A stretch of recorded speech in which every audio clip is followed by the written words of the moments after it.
केंद्र शासित प्रदेश लद्दाख को पूर्ण राज्य का दर्जा देने की मांग को लेकर आंदोलनकारियों और पुलिस की झड़प में 4 लोगों की मौत हो गई और कम से कम 59 लोग घायल हो गए। इनमें 30 पुलिसकर्मी हैं। हिंसा को देखते हुए प्रशासन ने लेह में कर्फ्यू लगा दिया।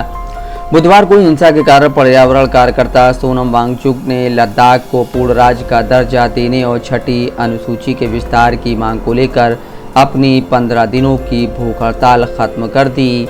बुधवार देर रात एक बयान में केंद्रीय गृह मंत्रालय ने हिंसा के लिए सोनम वांगचुक को जिम्मेदार ठहराया है। गृह मंत्रालय के आरोपों पर वांगचुक ने फिलहाल कोई प्रतिक्रिया नहीं दी है।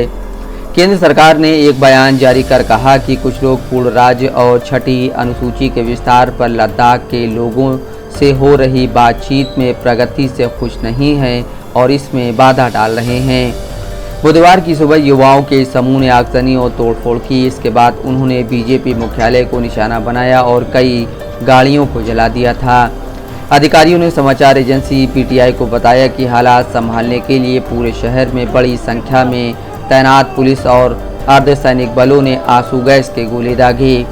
बुधवार की सुबह लद्दाख की राजधानी लेह में बंद के नारे के साथ सैकड़ों लोग सड़कों पर उतर आए। जैसे जैसे दिन बीतता गया, दूर से आग की लपटें और काले धुएं के गुबार दिखाई देने लगे। लद्दाख एपेक्स बॉडी की युवा शाखा ने 10 सितंबर से भूख हड़ताल पर बैठे 15 लोगों में से 2 की हालत मंगलवार शाम बिगड़ने के बाद बंद की अपील की थी। एक ऑनलाइन प्रेस कॉन्फ्रेंस को संबोधित करते हुए सोनम वांगचुक ने कहा कि तेसरिंग आंगचुक और ताशी डोलमा की स्थिति बिगड़ गई थी और उन्हें अस्पताल ले जाना पड़ा। संभवतः यही हिंसक प्रदर्शन की तत्कालिक वजह बना।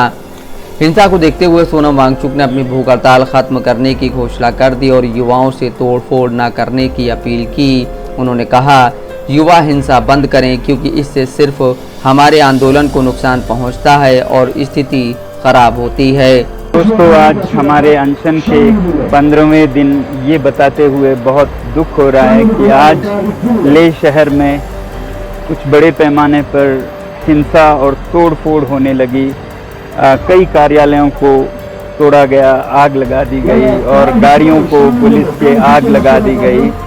इससे पहले मैं आपको ये बताऊं कि कल यहाँ पर जो 35 दिन के अनशन पे बैठे थे उनमें से 2 लोग अस्पताल में उन्हें ले जाना पड़ा बहुत गंभीर स्थिति में। इससे लोगों में बहुत रोष जागा और आज पूरे लेह में बंद की घोषणा की गई और फिर युवा पीढ़ी हजारों की संख्या में बाहर आ गए।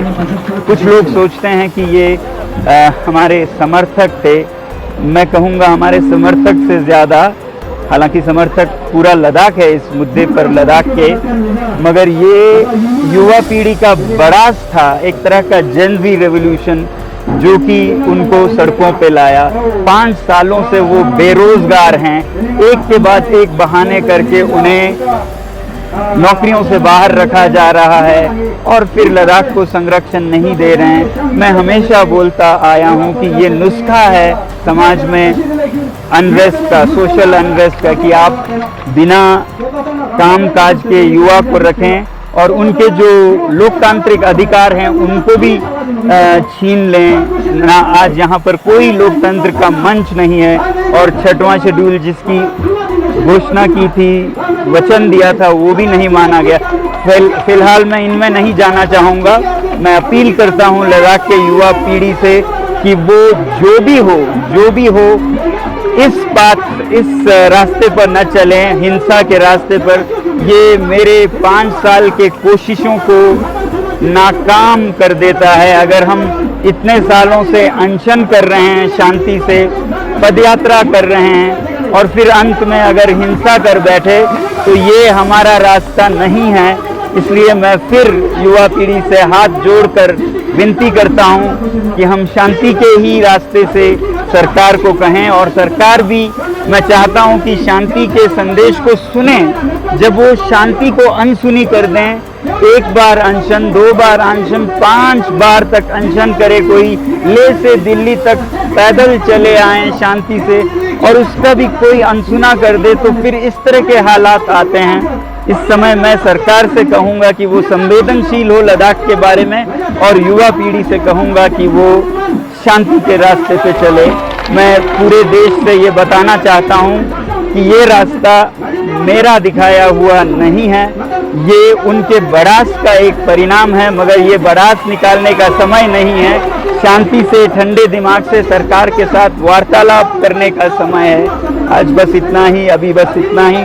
बहुत बहुत धन्यवाद। हिंसा के बाद कांग्रेस नेता और पार्षद फुसोंग स्तानजिन के खिलाफ भूख हड़ताल वाली जगह पर उत्तेजक भाषण देने के आरोप में मामला दर्ज किया गया है।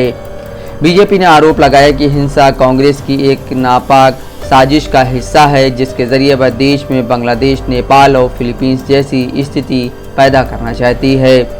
आंदोलनकारियों की 4 मांगे हैं। इनमें लद्दाख को राज्य का दर्जा, 6ठी अनुसूची का विस्तार, लेह और कारगिल के लिए अलग अलग लोकसभा सीटें निर्धारित करने और रोजगार में आरक्षण शामिल है।